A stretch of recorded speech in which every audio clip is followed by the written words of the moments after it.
We're thankful to have David Shoemaker, CEO of the NBA of China. Good to see you, sir, and welcome to the show. I guess congratulations on another great profitable year, but I want to talk to you about what's happening in China, specifically in your neighborhood. I have talked to folks in your department who have told me how great and wonderful China is and what a big part of the NBA in terms of revenue, advertising, eyeballs, you name it. So you tell us, why China?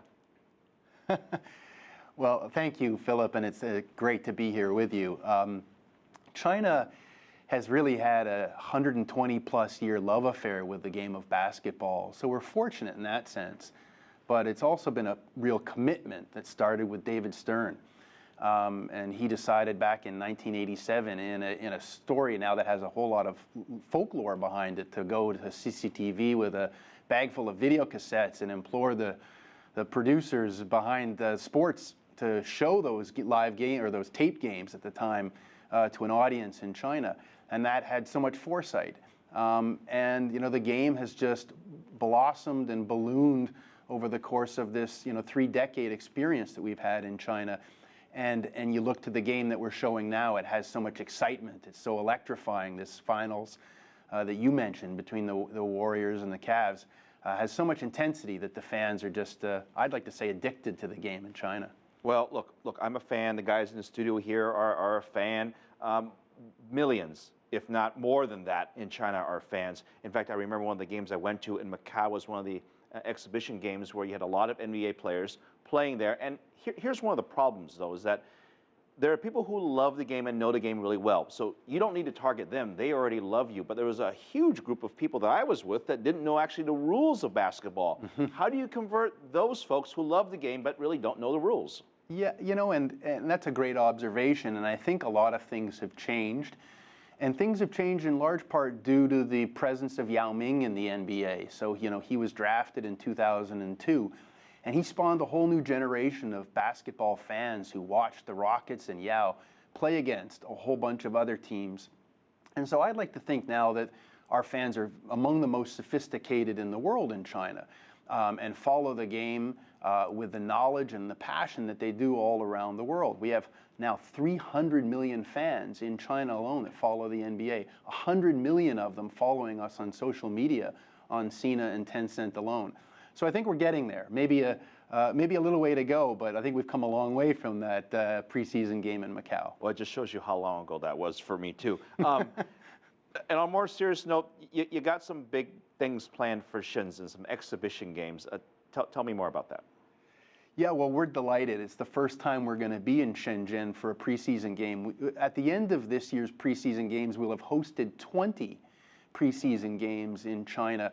And the feel of these preseason games in China is unlike any other. It really has almost a playoff-like atmosphere to it where the fans get behind it. And that's because we aim to deliver the most authentic NBA experience we possibly can with the mascots and the dance teams and everything that comes along with the NBA. So we're bringing it to Shenzhen this coming October along with Shanghai. And it'll be played in the arena that was built for the World University Games just a couple of years ago. And our matchup is going to feature the Los Angeles Clippers and the Charlotte Hornets. And we think it'll be very compelling, and a lot of fans will be very excited to see it. I'm going to push you one step further for the fans in China. The NFL is doing it in London. They're hosting real games. Why don't you host real games in China? When's that going to happen? Yeah, we've spent a lot of time looking at this, and logistically, I think it's possible, even though it's obviously a long distance for teams to travel, and the jet lag is something to deal with. We think we get something very special in the preseason, though, and that's that the teams come over and are very giving of their time for charitable causes and to interact with the community, and they're very interested culturally in what they're doing. So whether they come to Shenzhen or Shanghai or to Beijing, as they have in the past, and they go and visit the Great Wall or Tiananmen or Gugong and places like that, we think we get something very special, which is a very engaged set of teams. And if we hosted regular season games, I worry that they'd come with a different mentality, to come and to win and to go home and to play their next regular season game. Well, and not to mention it's not a short flight either. No. Very quickly, the Chinese Basketball League. That is, of course, in China. Then you have the NBA. Now, I'm not going to say it, but I'm going to insinuate that there's a little competition there because you're competing for a few eyeballs. How do you manage that? Or maybe another way to say is, how do the two leagues complement each other in China? You know, this might surprise you, Philip, but we cooperate with the Chinese Basketball Association. We cooperate on an elite level junior academy. We cooperate on coaching. So we've now trained over 300 CBA coaches, either by bringing them to the United States or having top flight American coaches go to China to share best practices. We cooperate on referee programs, and that's just the beginning. We happen to take the view that what grows the game of basketball is ultimately great for the NBA. And so we're frankly delighted to see the CBA as it makes more progress, has been more popular. As the Beijing Ducks have won the championship in, I think, 2 of the last 3 seasons, former NBA player Stephon Marbury has become a little bit of a legend himself, and we're very happy to see that happen. All right, very cool stuff. David Shoemaker, thanks for spending a few minutes with us. I know you've got a busy schedule. You got that game going on tomorrow night. Yeah.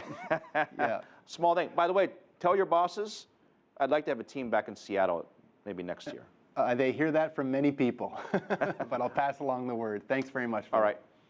Thank you very much.